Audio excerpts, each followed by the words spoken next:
All right, TV's good? Okay. Thanks for being here. Once again, we always appreciate your coverage of us. And I'll just wrap up last Saturday. That was a really good night for Wake Forest football. I first want to say I'm really grateful to all of our fans and our students who braved the elements. For people to hang in there with us with as bad as the weather was in the first half, and especially the student crowd that we had. It's not the numbers, it's the ones that came out, and we're so grateful for them. And to be able to win a game like that and to be able to have a group to celebrate it with is very meaningful to our football team. But we accomplished a lot of goals. Being the Big Four champions is a big goal of ours. And to have all three teams, have the opportunity to play all three teams this year and to sweep the state was a goal preseason. And it was a big deal going into the Duke game. And I'm really proud of our team for accomplishing that. And I know that is really, really important to our fan base, our alumni base, and our students. So we were proud to accomplish that. We finished the home schedule 6-1, which I believe sets a new record for the most home wins ever in a season at Wake Forest. We want to keep accomplishing goals, so our work is not done. The Duke win was a really good win for our program. Like I said, part of the Big Four is the in-state rivalries. And to beat Duke at home is always a great win for our program. I thought we handled the weather well. When you get weather like that, there's a degree of mental toughness that I think goes with handling that. And the fact that we did not turn the ball over once on Saturday. We won the turnover battle 3-0. I think that takes some resiliency and mental toughness, whether you're the center, the quarterback, the running back, the receivers, the kick returners, the holders. For Nick Skiba to go 4 of 4 in that weather, Dayton Dimmel, Dom Maggio.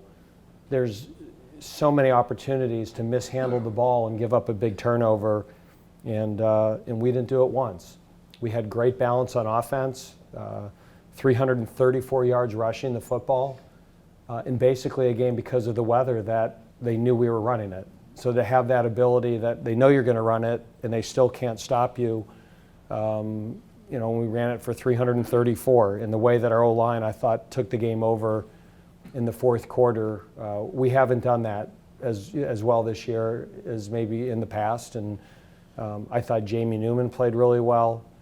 Kendall Hinton had a big game, but I was really proud of Stephen Claude for making a big catch. And Waydell Jones got a third down conversion. And the catch that Donovan Green made on the sideline, and the way that Kenneth Walker ran and Cade Carney ran, and the way the O-line played. It was just a really good overall performance on offense, and we had balance, and we converted short yardage plays, which we haven't in the past. And that 4th and 1 late in the game was as big a play as there was. That Jamie goes down, we run Kendall, we're 4th and 1, and we certainly have been stopped in those plays in the past this year. And game 11, to get that type of gain at that time of the game was huge. I thought our defense played extremely well.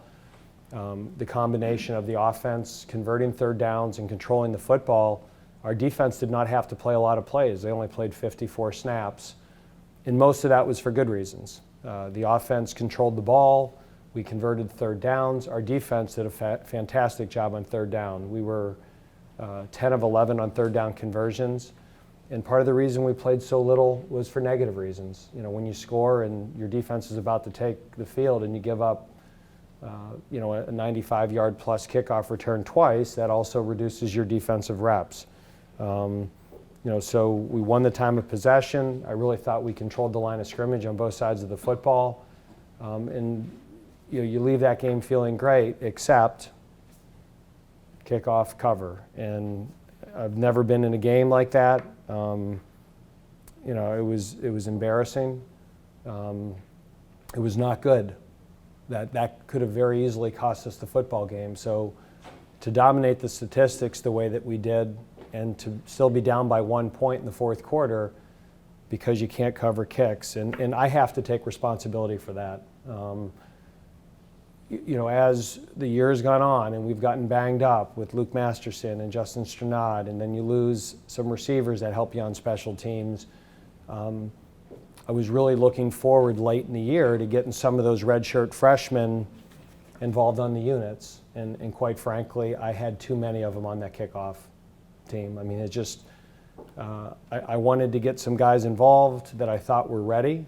I wanted to rest some of our defensive starters that I felt were playing too many snaps.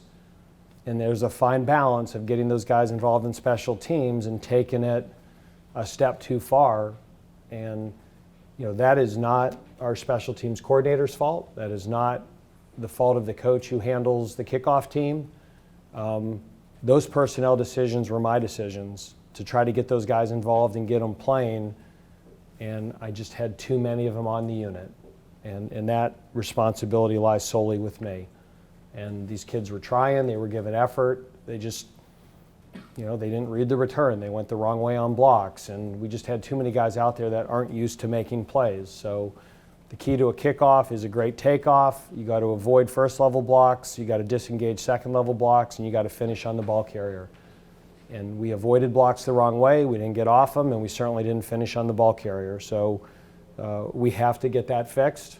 There's never a guarantee you're going to fix it, but we're certainly looking at everything we're doing, and we'll do our best to make sure that that does not happen again.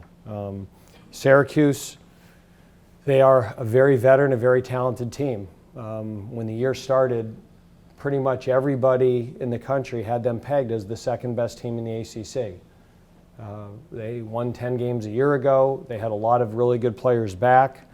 And if you look at their two deep, they have 27 juniors and seniors in their two deep. So Duke was the most veteran team I had seen all year in terms of the amount of upperclassmen in the two deep, and then Syracuse has one more. They had really high expectations, for injury reasons or other reasons. Maybe things haven't panned out the way they hoped for. But when we went into this season, I certainly viewed this game as being one of our most challenging games that we would have. I think they're a very talented football team. Their offensive skill is excellent. DeVito is really an emerging quarterback. He's thrown for over 2,300 yards, 63% completion percentage, 19 touchdowns, 5 interceptions for a first-time starter. That's really good. He has great arm strength. He has great velocity on the football. And their skill players are exceptional. The running backs, the receivers, the tight ends. It's a lot of the guys that we faced a year ago with some upgrades. And they're really, really good on the perimeter. And then defensively, it's a veteran group. The two defensive ends are as good of two ends that will play all year. I mean, both of those guys, Robinson and Coleman, they're pros. They have both been invited to all-star games. They are excellent players. It's a very veteran secondary. They've got a lot of experience in the back end. On defense, they're starting 7 seniors, and they've got another 4 seniors in the two deep. So this is a very veteran group. The guys for Syracuse are playing in their last game for senior day. Sometimes senior day can backfire. It can be overly emotional and you don't play well. I think there's no doubt for our seniors, the fact that it was senior day Saturday helped us. I'm sure for Syracuse's seniors and their football team, this is their last game at home. The Dome is always a tough place to play. And on top of that, I think every year Syracuse is the best coached special teams units that we face. Their punter's excellent, their kicker's excellent. Everything they do on special teams is really well thought out. Their special teams coordinator, Lustig, is excellent. And every year they're ranked usually at the top or the top half of every category. This game is going to be a challenge, and we've got to get that same energy and focus that we had for Duke and hopefully finish up the regular season on a real positive note. Given what you just said about their special teams, I'm sure they're salivating. I'm sure if we would ever kick the ball a yard into the end zone or even 10 yards deep, they're probably telling their guy, listen, find where your back foot is, go backwards, and against these guys, return every one no matter where you kick it. They're really good on the return units. They made a change with their kick returner, and they're playing the a young freshman running back, and their kickoff return game against Louisville looked great. So, I mean, I'm sure they're like in their special teams meetings right now, they're licking their chops, and I'm sure they feel that will give them a huge advantage. And we've got to make sure it doesn't play out that way. But it's a challenge because they're really well coached in their kicking game. He's, I remember when he was at Ball State and always admired his work there, and he's done a great job at Syracuse every year. From a staff perspective, who do you bring into the table, I guess, to kind of fix those issues on the kickoff returns? Well, I just told you it was my fault, Les. I kind of said I want some personnel changes, and I wanted to get some of these guys playing, and I thought they were ready. And they had a great week of practice, and they were fresh and running down the field 100 miles an hour and getting off blocks and making plays, and we got to the game and it didn't carry over. So, I mean, I'm the one that said put those guys in, and so, I'm not going to go into the staff room and start tearing up. That was my decision, and I really wanted to keep our defense fresh. I felt certain guys, whether it be Trey Red or Nasir Greer, one of the things I track every single week is snap counts. And as snap counts get high, I get concerned. And, I made some subs, and we had guys like A.J. Williams that had 3 games left and we'd been training him for that since the bye week. And again, that happens when you play your first game. He tried, it was the first time he played, and he'll get better at it. But I had too many of those guys on the unit, and that's, you start looking at where the breakdowns were, and it wasn't Nasir Greer, and it wasn't Ryan Smenda, and and not that those guys were perfect, and I certainly hope that those guys would make up for what other guys did, but we were trying to get a rotation going a little bit and trying to rest those guys. And in a night that we only played 54 snaps, we really didn't need to rest them. You maybe don't have quite as many injuries as last year, but the guys that you're losing via injury or suspension are key players that seem to be meaningful for you guys. Christian, the latest one here. Mm-hmm.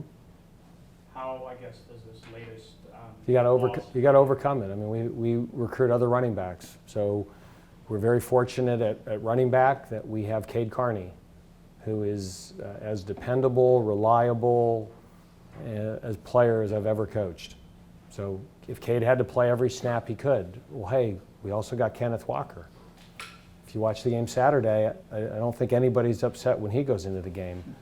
And if you're watching us practice, Kendrell Flowers, I mean, it was very limited reps, but even what he did in the Clemson game was impressive.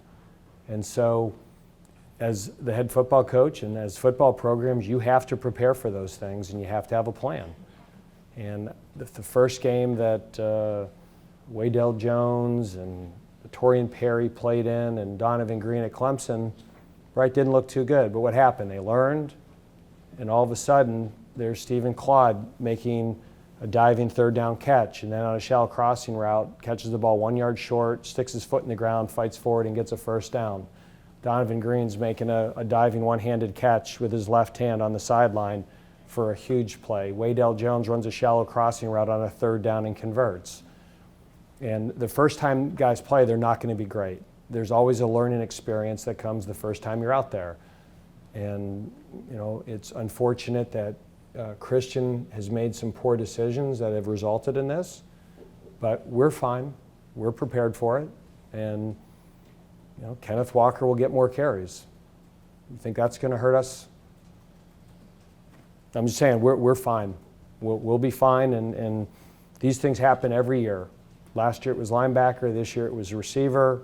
That happens in a football season, and it's our job to be prepared for it. Next man up. What's been Kenneth's mentality over the season? Because he had a lot of early success in the second, third, and fourth games, and then didn't get out there as much and didn't have as much success when he did get out there before last week. Yeah, I think like every freshman, especially true freshman, they find out it's a lot harder. And it's not the ability to carry the ball or catch it or block. It's the weekly preparation of getting up there, watching the film, knowing the game plan, seeing the rotations, knowing the blitz pickups. And they're at Wake Forest University, which isn't an easy school. So for those true freshmen, it's just the grind and the marathon of the season. It's hard. And I've said it many times, it's harder here than most places because of the academic nature of the school. We're at a school that kids don't hang out in the football building the whole day, take online courses. They go to every class, they write papers, they're up late at night for finals, and they're playing in the ACC in football against Clemson and Florida State and NC State and Duke and Louisville, and so our upperclassmen are used to it. Sang Bassey's used to it. Jamie Newman is used to it. Cade Carney is used to it. Kenneth Walker and Trey Rucker, it's hard. And I think with true freshmen, their performances are always going to be a little uneven. But the great thing about Kenneth is he went up, kind of went down a little bit, now he's coming out of it. And that's encouraging, that he keeps fighting the fight, keeps coming back, and if you do that, you'll end up having success. Can you anticipate them coming back up? No, some of them hit that wall and they're done. And some of them come back out of it, and that's why we try to redshirt. You know, it's not that these kids aren't talented, but with all the other things that they're taking on as a first semester freshman, being away from home, living in the dorm, managing their own schedule, going to class, going to study hall, going to their tutors, writing their papers, you know, traveling on Fridays to away games, preparing every week to play the teams that we play. It's not easy. And we know it's not easy. And, you know, so you anticipate those ups and downs a little bit, and you always hope that you can get something from them, and you always hope that you don't have to completely depend on them. And at this year at running back, we don't have to completely depend on Kenneth. When he has a great week, it's a huge advantage, because when his hands are on the ball, he's a difference maker.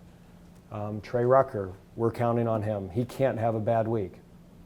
And it's not, freshmen are going to have bad weeks. What have you seen this season from your two senior cornerbacks in Amari and Hussein? Just consistency. Just, you know, Amari has really worked hard to keep himself healthy. And I think he's probably had his best season. I just think his confidence level, his ability to break on footballs, his tackling has never been this good. Without question, I think Amari has stepped up his game and had his best year. And Asang has just been a stalwart for the last 3 years. He's been a 4-year player, a 3-year starter, and he is just reliable, dependable, good tackler. He's become a great leader for us, and he can do so many things. He's really a physical corner. You know, and he allows us to play Jasir at nickel a little bit. And I just think those two have been, this is the most durable, dependable they've ever been. And those are two guys we're certainly going to miss. There's a lot of accumulated reps with those two. Dave, your offense is one of the fastest in the country, and there's some things that show up seemingly more and more commonly every season with players on the defense going down, and it pauses the game and allows substitutions to happen. Should there be a penalty for that kind of thing? Is it something that should be reviewed in the future? I don't know. I mean, I heard someone the other day suggest that if you go down with an injury, and that's the reason you're off, that you've got to stay off the field until the next series or the next first down, or, you know, it just, and who knows, you never know what really happened, just the frequency at which it happened the other day. It was a lot.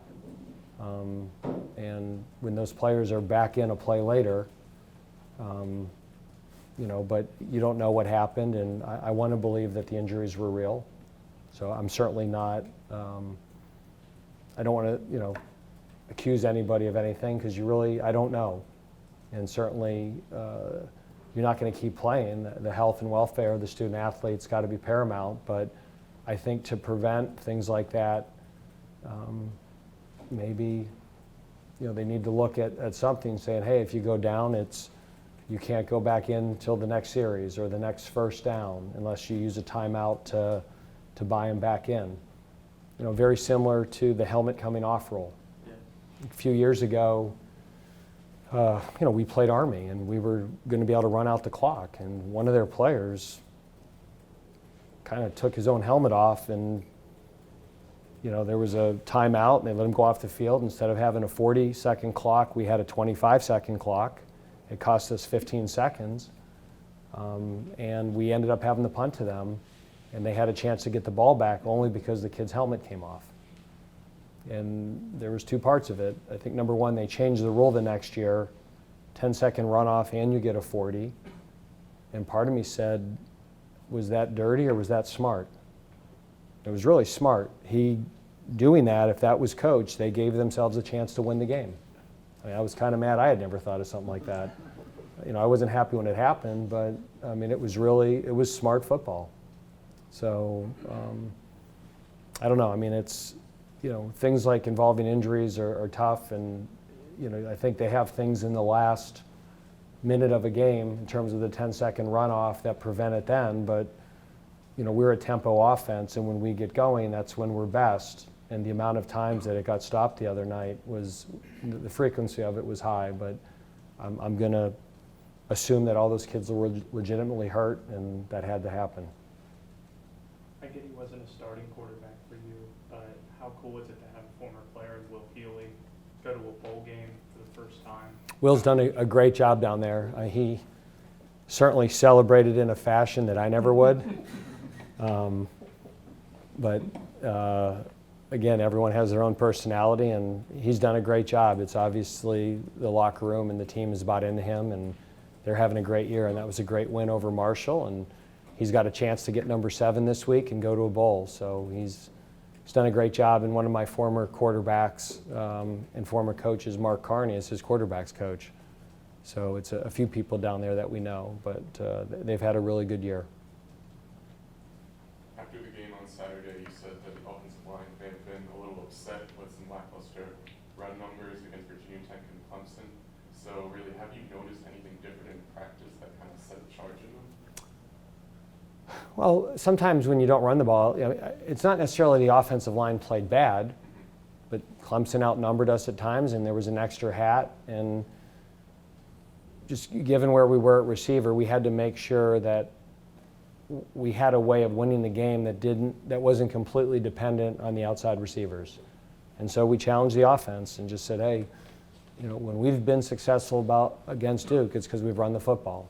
You know, we ran the football well in 16 against Duke. We did not run it well at all in 17, and we ran it well in 18.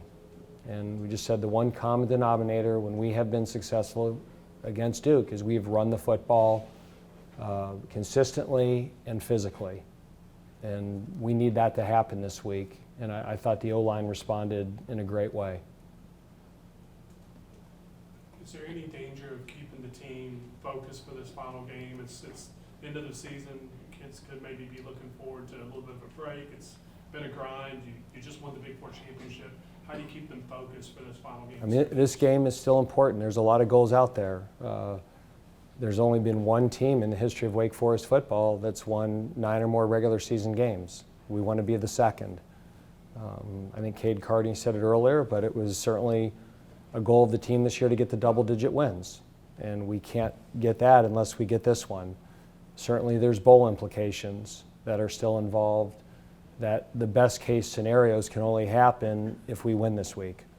And I just think you never know till you get there Saturday, but you have those 2 weeks that you don't play well, and then you have Saturday and that locker room celebration. I think our kids want to feel that way again. So you prepare, you buy in, and you sell out, and the kids know that after Saturday they'll have a nice little break afterwards, so there's nothing to save it for right now. About the defense's success on third down, that's been a pretty consistent thing throughout the whole season. You get the sense of, I know there's 2 games left and they want to keep it going, but you get the sense that they appreciate that the fruits of their labor in starting in January and through the spring and the summer and the fall have kind of paid off in that Without question, if you look at a statistical comparison of us from 18 to 19, there's not one area in our football team that's more improved than our third down defense. And I really give Coach Hemphill and the defensive staff credit for that. They knew after last season it was a problem. We lacked consistency in our third down package, and we spent a lot of time on it. They continue to spend a lot of time on it, but we have a package that we got a certain volume of defense ready in spring and in preseason camp so that when we install things in a game week, it's not new stuff. These are all things that we've worked on before and the kids know. And the big thing on defense, Connor, is just letting your kids play fast. If you're putting in a bunch of new stuff every week and new checks and new coverages, you have no chance. And I just think the consistency that of how we attack protections and how we defend sets and the clarity of what we're going to try to do this week has allowed us to execute it. And the one third down that they converted was our one miscommunication. The one third down that they converted, that was the one time and third down the whole game that we weren't on the same page. And we'd always like to be on the same page, but that's not real. But to be on the same, every time that we had every kid on the same page, they didn't convert one third down. So the goal is to be on the same page every time. So I was really proud of our defense in so many ways. Getting the turnovers, the third down stops.